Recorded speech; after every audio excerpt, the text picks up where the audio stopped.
하나님의 말씀 로마서 15장 1절에서 13절까지.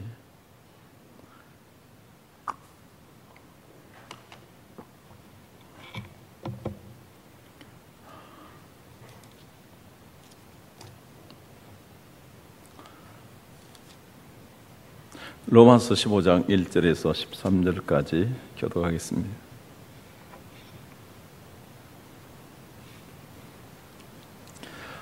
믿음이 강한 우리는 마땅히 믿음이 약한 자의 약점을 담당하고 자기를 기쁘게 하지 아니할 것이라.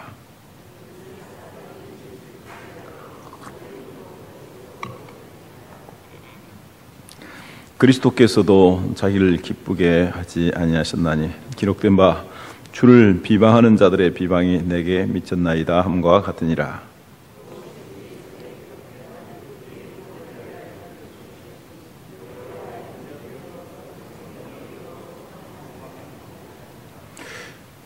이제 인내와 위로의 하나님이 너희로 그리스도 예수를 본받아 서로 뜻이 같게 하여 주사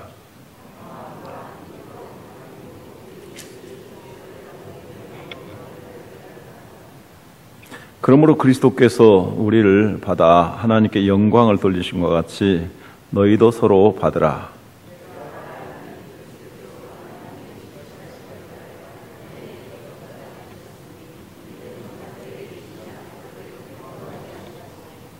이방인들도 그 긍휼하심으로 말미암아 하나님께 영광을 돌리게 하려 하심이라. 기록된 바 그러므로 내가 열방 중에서 주께 감사하고 주의 이름을 찬송하리로다 함과 같으니라.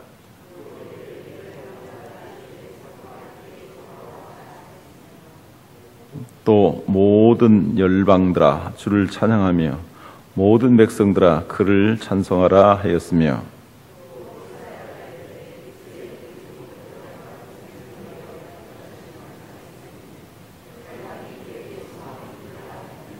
같이 읽습니다. 소망의 하나님이 모든 기쁨과 평강을 믿음 안에서 너에게 충만하게 하사 성령의 능력으로 소망이 넘치게 하시기를 원하노라. 아멘. 오늘 중고등부 수련회를 시작하게 되었습니다. 오늘 6시 되기 전에 출발했습니다. 새벽 5시에 개강 예배로 새벽 기도회를 갖게 되고, 그리고 6시 되기 전에 출발하고 아마 1시 좀 넘었나요? 그때 잘 도착했다고 연락이 왔습니다. 위에서 기도해 주시고요. 큰 어려움 없도록 또 은혜 충만한 가운데서 잘 다녀왔으면 좋겠습니다. 말씀 같이 생각하도록 하겠습니다.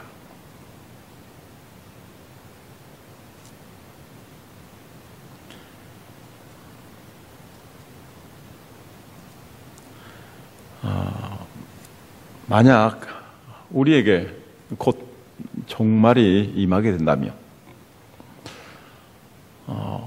그 종말 직전에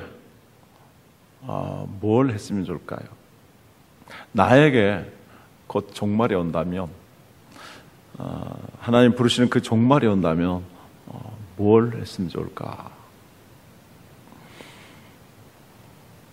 예수님께서는 자신의 죽음을 아셨습니다. 그리고 예수님께서는 죽으시기 전에 뭘 하셨느냐? 예수님께서는 제자들을 불러놓고 맨 마지막에 제자들에게 정말 신앙의 가장 중요한 진수에 대해서 예수님은 제자들에게 설명해 주셨습니다.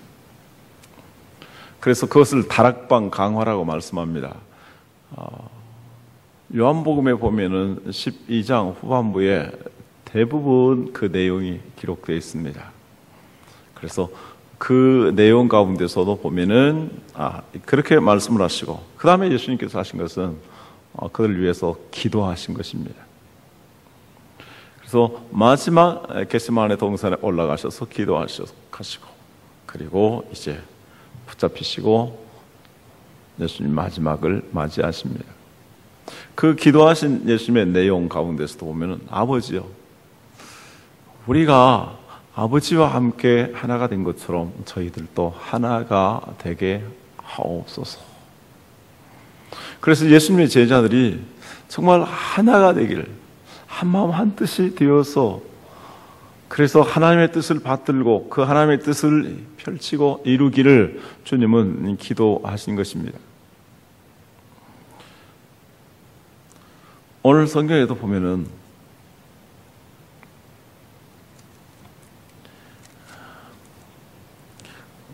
우리가 정말 이 세상에 살면서 특히 하나님을 믿는 사람들끼리 어떠한 자세로 살아야 될 것인가, 그것을 잘 가르쳐주고 있습니다. 그 내용 가운데 보면 5절 말씀, 이제 인내와 위로의 하나님이 너희로 그리스도 예수를 본받아 서로 뜻이 같게 하여 주사 한 마음과 한 입으로 하나님 곧 우리 주 예수 그리스도의 아버지께 영광을 돌리게 하려 하노라. 한 마음과 한 입으로 하나님 곧 우리 주 예수 그리스도의 아버지께 영광을 돌리게 하려 하노라. 서로 뜻이 같아서 정말 예수님의 제자들이 또 하나님의 모든 백성들이 한 마음이 되기를, 그리고 한 입으로서 하나님 아버지께 영광을 돌리는 삶을 살 것을 우리가 말씀하고 있습니다. 우리가 한 가정에서 같이 살아도, 부부가 같이 살아도, 부모와 자녀들 사이에도 진정으로 하나가 되기 어려울 때가 있습니다. 그렇다면 더더군다나 이 교회에서 서로 다른 사람, 서로 다른 생활, 다른 습관, 다른 문화, 다른 성격, 이렇게 서로 다른 다양한 사람들이 모인 가운데에서 신앙생활을 할 때 진정으로 하나 되기가 참 쉽지 않습니다. 특별히 우리 한국 같은 데는, 그 중에서도 아마 우리 전주 같은 데에서는 이 교회도 보면 얼마나 많이 분열되고 나누어지는지 이런 말할 수 없습니다. 그 가운데서도 이 장로교회의 분열상은 더더욱 말할 수 없을 정도입니다.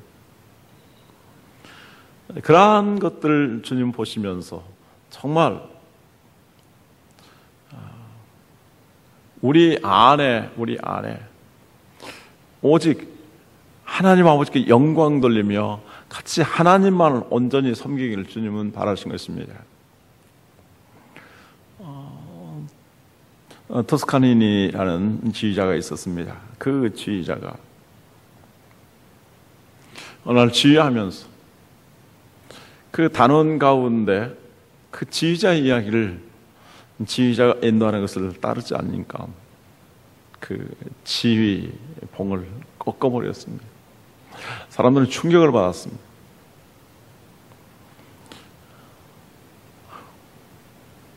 그는 이렇게 말했습니다. 우리가 이 음악을 연주할 때는 나를 위한 것도 아니고 여러분 자신을 위한 것도 아니고 오직 베토벤의 곡을 연주하기 위해서 준비하고 있었던 중이었던 것 같습니다. 우리 안에는 베토벤만이 나와야 된다. 그 베토벤의 정신, 베토벤의 그 영감, 그것만이 있어야 되는데 그걸 위해서 우리의 생각과 우리의 개성과 우리의 모든 것까지도 다 버리고 거기에 몰입해서 하나가 되도록 해야 되는데 그렇지 못하는 것에 대해서 그는 책망을 하면서 우리 안에 지휘자도 우리 안에 그 누구도 개인이 살아서는 안 되고 오직 베토벤의 영감과 베토벤의 정신이 살아나야 된다. 그의 그 지휘에 관한 유명한 일화입니다. 우리가 믿음 생활을 하면서도 내 자신, 내 자신의 이름, 내 자신의 영광, 내 자신의 어떤 성취, 그것을 앞세우고 또 그것을 추구할 때가 있습니다. 그러한 것들 때문에 교회에 문제가 많이 발생하기도 합니다. 그러나 예수님께서는 한 마음과 한 입으로 오직 하나님 곧 우리 주 예수 그리스도의 아버지께 영광을 돌리는 삶을, 또 그러한 교회 생활이 되어야 된다라고 말씀하고 있습니다. 그렇게 하기 위해서는 이렇게 한 마음과 한 뜻으로 하나님을 섬기기 위해서 우리는 어떻게 해야 될 것인가? 다시 한번 봅니다. 1절, 믿음이 강한 우리는 마땅히 믿음이 약한 자의 약점을 담당하고 자기를 기쁘게 하지 아니할 것이라. 우리 각 사람이 이웃을 기쁘게 하되 선을 이루고 덕을 세우도록 할지니라. 자, 이 세상의 원리는 어떤 것입니까? 이 세상의 원리는 잘한 사람들 중심입니다. 잘난 사람들 중심입니다. 강한 사람들 중심입니다. 자, 이번에 내일인가요? 런던 올림픽이 이제 시작될 텐데, 런던 올림픽. 말은 올림픽 참가하는 정신이 중요하다라고 말합니다. 물론 그 참가하는 데에 매우 중요한 의의가 있고 그렇게 의의를 두는 사람들이 많이 있습니다. 그럼에도 불구하고 나타나는 결과들은 뭐냐? 메달을 따는 것입니다. 그리고 그 메달 가운데서도 금메달 하나가 때로는 은메달 10개보다도 더 안아주는, 그것이 이 세상입니다. 그래서 이 세상은 강한 사람들 중심에서, 그래서 양육 강식의 원리가 지배적으로 적용됩니다. 세상은 그렇습니다. 그러나 하나님의 교회에서는 믿음이 강한 사람이 믿음이 연약한 자의 약점을, 부족한 점을 담당해야 된다라는 것입니다. 내가 다른 사람들과 다른 은사를 가지고 있으면 그것은 하나님께서 다른 사람을 돕기 위해서 주신 은사이지 그것을 뽐내고 자랑하고 나를 나타내기 위해서 주는 것이 아니라는 것입니다. 다시 말해서 이 은사는 다른 사람을 돕기 위한, 이웃을 위한 것이라는 것입니다. 그래서 이웃을 위하여서 기쁘게 섬기고 기쁘게 내어줄 때 하나님의 교회는 한 마음과 한 입으로 하나님께 영광을 돌리게 되는 것입니다. 그래서 우리 각 사람이 이웃을 기쁘게 하되 선을 이루고 덕을 세우도록 할지니라. 우리가 이웃의 연약한 부분들, 그러한 부분들을 내가 강하다면 우리가 약한 것들을 담당할 수 있어야 된다. 그래서 그 연약한 부분, 어떤 사람은 그 성품이 부족할 수 있고, 어떤 부분은 재능이 부족할 수 있고, 어떤 부분은 실천이 부족할 수 있고, 어떤 부분은 그 행실이 부족할 수 있습니다. 그러면 그것을 비난하고 그것을 정죄하고 무시하기 위해서 무시하는 것이 아니라, 내가 어떻게 하면 저분의 연약한 점을, 부족한 점들을 내가 도와줄 수 있을까? 그런 돕는 마음, 세워주는 마음, 이웃을 기쁘게 하고자 하는 그런 마음의 중심을 가지고 있어서 그 과정이 선해야 된다. 그리고 그 결과가 덕을 세울 수 있어야 된다. 그래서 선과 덕을 말씀하고 있습니다. 어떻게 하면 다른 사람들의 연약한 점들을 내가 가진 하나님으로부터 받은 은사를 가지고 도와줄 수 있고 또 보충해 줄 수 있고 세워줄 수 있는가, 늘 그런 마음을 가지고 살아야 된다는 것입니다. 그래서 이웃을, 그게 착한 마음이고, 그렇게 해서 이웃에게 실제적으로 도움을 주었을 때 그 이웃이 도움을 얻습니다. 위로를 받습니다. 힘을 얻습니다. 그것이 바로 덕을 세우는 것입니다. 세상의 방법은 내가 다른 사람들과 겨루고 경쟁을 하는데 저 사람의 약점은 무엇인가? 그 약점을 집요하게 물고 늘어지고 그 약점을 가지고 그 사람을 거꾸로 뜨리는 그것이 세상의 원리입니다. 그래서 세상의 모든 그 경쟁 원리는 내가 다른 사람을 이겨야 되고, 이겨야 내가 위에 설 수 있고, 이겨야 내가 큰 상을 받고 권세를 부릴 수 있기 때문에 약점을 보고 그 약점을 비난하고 약점을 공격하고 약점을 걸고 넘어져서 쓰러뜨리는 것이 세상의 원리입니다. 그리고 마귀의 방법입니다. 그러나 하나님의 교회에서는 또 하나님의 사람들은 정말 선한 마음을 가지고 이웃을 기쁘게 섬기며 연약한 것들을 도와주고 세워주어서 그에게 유익을 끼칠 수 있도록 이렇게 덕을 세워야 된다, 이렇게 말씀하고 있습니다. 왜 그렇습니까? 3절에 그리스도께서도 자기를 기쁘게 하지 아니하셨나니 기록된 바 주를 비방하는 자들의 비방이 내게 미쳤나이다 함과 같으니라. 무엇이든지 전에 기록된 바는 우리의 교훈을 위하여 기록된 것이니 우리로 하여금 인내로 또는 성경의 위로로 소망을 가지게 함이니라. 이제 인내와 위로의 하나님이 너희로 그리스도 예수를 본받아 서로 뜻이 같게 하여 주사. 우리 예수님께서 그와 같은 모범을 보이셨다는 것입니다. 주를 비방하는 자들의 비방이 내게 미쳤다. 이 말씀은 시편 69편 9절에 있는 말씀을 예수님이 인용하신 말씀인데, 다윗의 경험을 통해서 예수님이 그 다윗의 경험을 통해서 예수님이 비난받으실 것을 이렇게 보여주신 것입니다. 자, 예수님께서 수많은 사람들에게 이렇게 비난을 받으며 그리고 마지막 십자가를 지시게 됩니다. 그때 예수님께서는 그들을 위해서 어떻게 하셨습니까? 예수님을 비난하고 예수님을 모욕하고 예수님에게 채찍질 가하고 예수님을 십자가에 못 박아서 죽이는 그들을 향해서 예수님은 아버지여, 저들의 죄를 용서하여 주옵소서. 저들이 하는 것을 알지 못합니다. 알지 못하기 때문에 깨닫지 못하기 때문에 그들이 나에게 이렇게 하는 것입니다. 그래서 예수님께서는 그들을 이해하시고 그들을 위하여 기도하시고 정말 그들이 회개하기를 이렇게 바라셨습니다.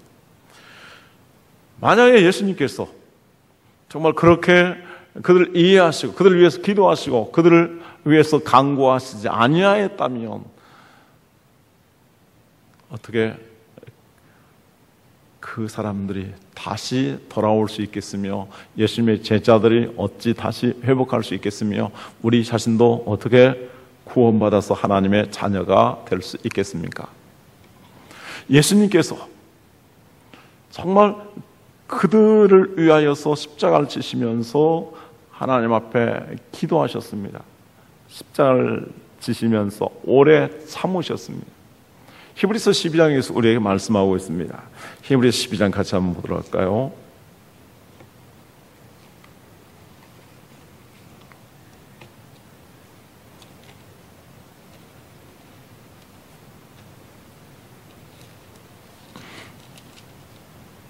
히브리서 12장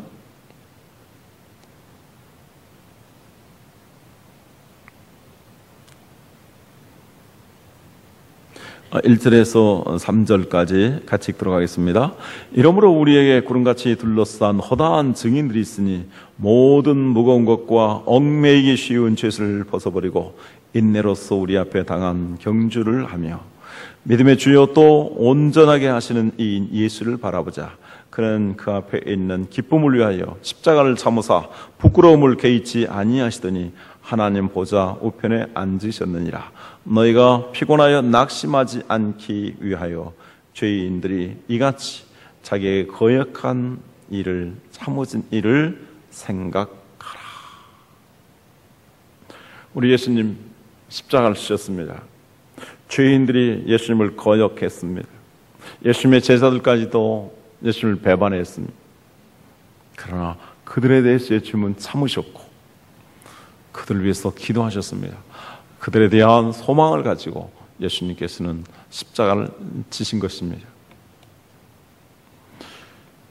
이와 같이 예수님께서 정말 십자가를 지시면서 그들을 위하여 기도하셨던 것처럼 우리도 이웃의 연약한 점들, 부족한 점들, 문제점들에 대해서 기도해야 되고 그들에 대해서 인내할 수 있어야 되고 그리고 그들에 대해서 소망을 가질 수 있어야 된다. 그럼 우리 자녀들에게도 마찬가지 아니겠습니까? 우리 자녀가 부모의 뜻대로 다 된다면 얼마나 좋겠습니까?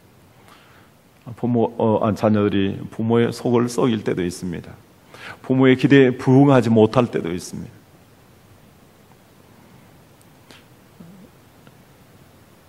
부모는 그 자녀를 바로 심판하기 위해서 존재하는 자가 아니라 그 자녀의 연약한 점들을 도와주고 세워주고 그리고 그 자녀들이 잘 될 수 있도록 오래 참으면서 기도함으로써 그 자녀가 잘 되도록 하는 역할을 하는 것이 부모 아니겠습니까? 마찬가지로 이 신앙생활할 때 우리 주님의 그와 같은 마음을 가져서 믿음이 성숙한 사람들은 하나님의 교회의 연약한 성도들을 이렇게 돌봐주고 위하여 기도하여 주고 그들을 세워줄 수 있는, 그래 하나님의 교회가 건강하게 다 서로 세워줄 수 있는 그러한 교회가 되어야 될 것을 말씀하는 것입니다. 자, 그래서 7절, 그러므로 그리스도께서 우리를 받아 하나님께 영광을 돌리심과 같이 너희도 서로 받으라. 내가 말하노니 그리스도께서 하나님의 진실하심을 위하여 할례의 추종자가 되셨으니 이는 조상들에게 주신 약속들을 견고하게 하시고 이방인들도 그 긍휼하심으로 말미암아 하나님께 영광을 돌리게 하려 하심이라. 기록된 바 그러므로 내가 열방 중에서 주께 감사하고 주의 이름을 찬송하리로다 함과 같으니라. 자, 예수님께서 우리를 받아 하나님께 영광을 돌리셨다라고 말씀합니다. 우리를 받았다. 그 우리는 누구입니까? 여기 물론 사도 바울을 포함한 그의 동력자들 그리고 이스라엘 백성들을 가리킵니다.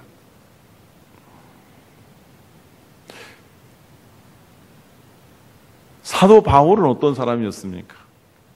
사도 바울은 예수님 믿는 사람들을 잡아 죽이는데 혈안이 되어 앞장섰던 사람입니다. 살인자요, 회방자요, 죄인 중에 괴수라고 했던 그러한 사람이었는데 예수님께서는 그에 대해서도 예수님께서 받아주신 것입니다.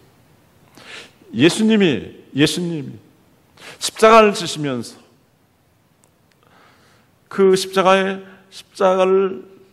십자가로 몰아가는 그러한 사람들 향해서 아버지요, 저들의 죄를 용서하옵소서, 저들이 하는 것을 알지 못합니다, 이렇게 기도하였는데 그 예수님의 모습을 스데반이 본받게 됩니다. 그래서 스데반이 돌에 맞아서 유대인들에 의해서 순교를 당할 때도 예수님처럼 기도합니다. 아버지요, 저들의 죄를 용서하여 주옵소서, 저들이 알지 못합니다. 그때 바울이 그 스데반을 죽이는 현장에 책임자로 있었고 그 모든 것들을 보았을 것입니다. 그리고 나중에 그의 기도로 인해서 바울이 거꾸로 치고 바울이 주님의 제자가 됩니다. 우리를 이렇게 받아주신 같이 유대인들 예수님 십자가에 못 박았습니다. 그 예수님을 십자가에 못 박은, 인간적으로 말한다면 십자가의 원수와 같은, 예수님의 원수와 같은 자들입니다. 그러나 주님을 배반했던 제자들을 용납하시고 하셨고 그 제자들이 예수님 말씀에 순종하여서 성령 충만하여서 나가서 복음을 전하였을 때에 너희가 십자가에 못 박은 이 예수를 하나님께서 주와 그리스도가 되게 하셨습니다 라고 베드로가 외쳤을 때 형제여 우리가 어찌 알고 하며 회개하면서 3,000명의 사람들이 하루아침에 돌아오는 놀라운 역사가 있었습니다. 그 모든 것들은 뭡니까? 예수님께서 그들을 위해서 기도하였고 예수님께서 그와 같은 죄인들을 받으셨기 때문에 이렇게 돌아오는 역사가 바울이 구원을 받고 예수님의 제자들이 이제 회복이 되고 그리고 그들을 이스라엘 백성들이 돌아와서 예루살렘 교회가 되고 그들을 통해서 세계 교회가 이루어지게 된 것이 아니겠습니까?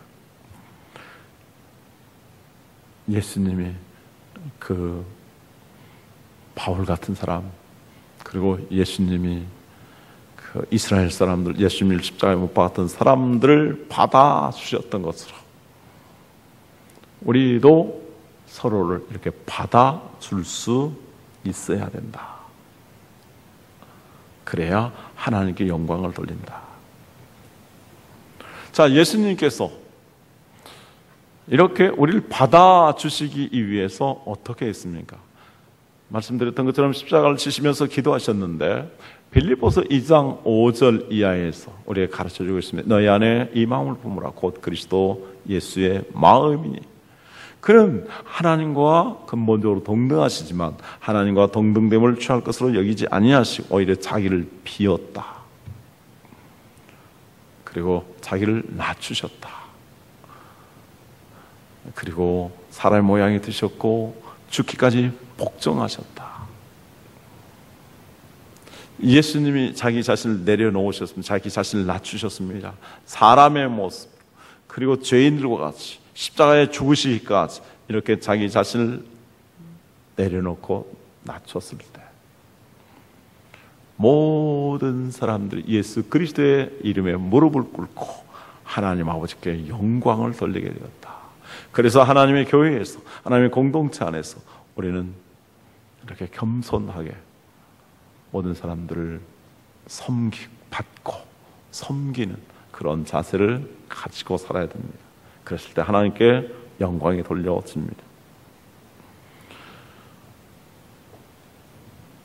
이렇게 해서 예수님께서 할례자들을 구원하여 주셨는데 즉 이스라엘 백성들을 버리지 아니하고 구원해 주셨는데 9절에 이방인들도 그 긍휼하심으로 말미암아 하나님께 영광을 돌리게 하려 하심이라 기록된 바 그러므로 내가 열방 중에서 주께 감사하고 주의 이름을 찬송하리로다 함과 같으니라. 만약에 편협한 마음을 가지고 있었다면 예수 그리스도의 복음이 온 세상에 전파되었겠습니까? 실상 베드로 자신도 하나님께서는 유대인들 자기 동족들만 구원하는 걸로 생각했고 그리고 이방인들은 구약성경에서 그만 벌레처럼 그러한 짐승들처럼 여긴 것이었습니다. 하나님께서 그에게 환상을 보여주셔서 하나님께서 깨끗하게 한 그러한 곤충들 그러한 버러지 그것을 먹으라 이렇게 말씀합니다. 내가 이미 깨끗하였기 때문에 먹으라. 그렇게 해서 하나님께서 베드로의 마음을 열게 하여 주시고 그래서 베드로도 이제 나중에 그 이방인들에게 가서 복음을 전하며 이방인들에게 복음을 전하다가 순교를 하기까지 이르게 됩니다.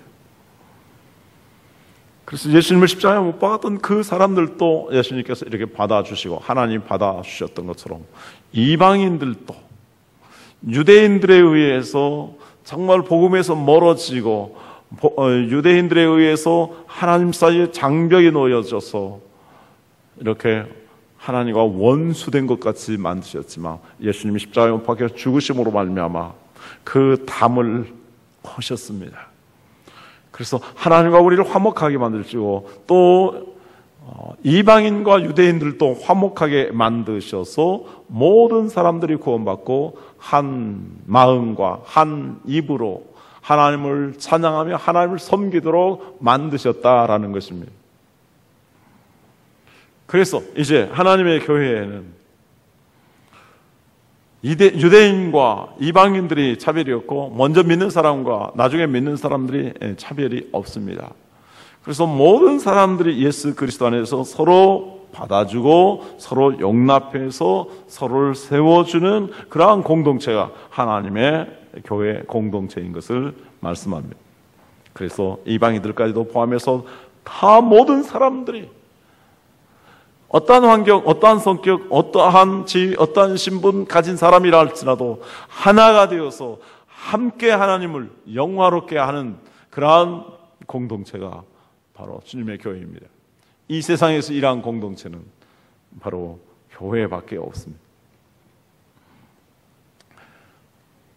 그래서 10절 이하에 또 이르되 열방들아 주의 백성과 함께 즐거워라 하였으며 또 모든 열방들아 주를 찬양하며 모든 백성들아 그를 찬송하라 하였으며 이사야가 가로되 이새의 뿌리 곧 열방을 다스리기 위하여 일어나시는 이가 있으리니 열방이 그에게 소망을 두리라 하였느니라. 자, 예수님께서 예수님을 십자가에 못 박은 사람들을 위해서 기도하시고 그래서 그들이 예수 믿고 돌아왔습니다. 예수님의 제자들이 이렇게 구원을 받았습니다. 이스라엘 백성들도 구원을 받았습니다. 이 은혜를 깨달은 사람들이 흩어지면서 복음을 전하였습니다. 사도들이 나중에 세계에 나가서 선교를 했습니다. 그래서 세계 많은 사람들이 예수님을 믿게 되었습니다. 이러한 주님의 기도와 또 성도들의 그 주님의 마음을 깨달아서 행한 그 행실이 없었다면 복음이 세계에 이렇게 전파되며 선교의 역사가 있었겠습니까?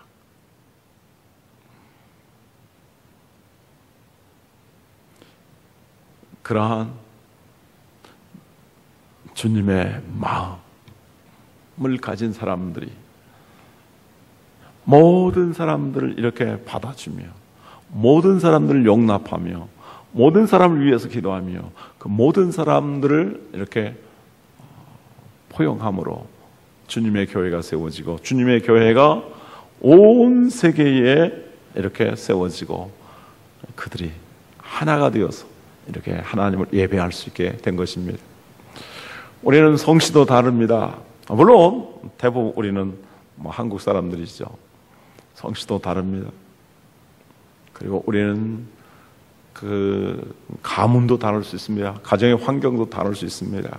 생활의 수준도 다를 수 있습니다. 학력도 다를 수 있습니다. 그러나 하나님의 교회에서는 오직 하나, 예수님만이 있어야 되고 그 예수님의 마음으로 모든 사람들이 겸손히 사랑하고 서로 섬길 수 있는, 그래서 오직 하나님께 영광 돌리는 그러한 공동체가 될 수 있도록 해야 하는 것입니다. 그랬을 때 하나님께 온전한 영광이 돌려집니다. 그래서 예수 그리스도를 통해서 이제 열방이 이러한 구원의 소망을 얻게 된다. 우리 자신들이 그러한 교회, 아름다운 교회의 공동체, 모든 사람들을 용납하며 모든 사람들을 위해서 기도하며 모든 사람들을 받아주는, 모든 사람들을 세워주는 그러한 아름다운 공동체가 되었을 때 전도의 문이 더 활짝 열려지며 많은 사람들이 당신들은 도대체 무엇이 있습니까? 당신들이 그렇게 아름답게 사는 이유가 무엇입니까? 베드로에서 말한 것처럼 소망에 관한 이유를 묻는 자들에게 바로 예수 그리스도의 복음을 전파하라, 그렇게 말하지 않았습니까? 그래서 이러한 아름다운 공동체가 이루어졌을 때 예루살렘 교회가 사람들에게 칭찬을 받았던 것처럼, 안디옥 교회가 사람들에게 믿지 않는 사람들에게 칭찬을 받았던 것처럼, 우리가 그러한 삶을 보였을 때에, 그러한 교회 공동체가 되었을 때 전도의 문이 활짝 열려지고 부흥하는, 생명을 구원하는 역사가 일어나게 될 줄로 믿습니다. 그래서 결론이 13절 말씀 다 같이 읽도록 하겠습니다. 소망의 하나님이 모든 기쁨과 평강을 믿음 안에서 너에게 충만하게 하사 성령의 능력으로 소망이 넘치게 하시기를 원하노라. 우리 교회 이름이 소망교회이죠. 그래서 여기 올라올 때 보면 성경 구절이 있는데 이 3층에 여기 로마서 15장 13절 말씀이 기록됐습니다. 소망의 하나님, 모든 사람들에게 이렇게 기대하시며 그리고 그들을 인내하시며 용납하시는 이 소망의 하나님이 모든 기쁨과 평강을 믿음 안에서 너에게 충만하게 하사 성령의 능력으로 소망이 넘치게 하시기를 원하노라. 우리가 성령 안에서 모든 사람들을 기쁨으로 받아들이고 평강을 누리게 되었을 때 이러한 구원의 소망이 넘치게 된다, 이렇게 말씀합니다. 그래서 정말 한국 교회가 오늘 이 세상에 문제되는 것 중에 하나가 무엇입니까? 이 교회 자체에 문제가 많이 생기는 것입니다. 그래서 이 믿지 아니하는 사람들을 기독교 하면 이를 내두는 사람들이 많이 있습니다. 그것은 교회가 우리 그리스도인들이, 교회 지도자들이 이 세상 앞에 정말 주님 말씀의 본을 그대로 보이지 못하고 있는 것들이 많기 때문일 것입니다. 주님 말씀대로 사도 바울이 로마에 있는 그리스도인들에게 권고한 대로 우리가 모든 사람들에 대해서 이렇게 용납하며 소망을 가지게 되었을 때 교회가 정말 소망이 넘치는 그러한 공동체가 되고 이 사회를, 이 세상의 생명들을 구원하는 놀라운 역사가 일어나게 될 줄로 압니다. 그래서 정말 우리 안에 정말 성령 안에서 모든 기쁨과 평강을 누릴 수 있도록, 그래서 하나님의 교회가 이 세상에 소망을 주고 소망을 심고 소망의 열매를 거두는 그러한 교회가 되기를 원합니다. 기도하겠습니다.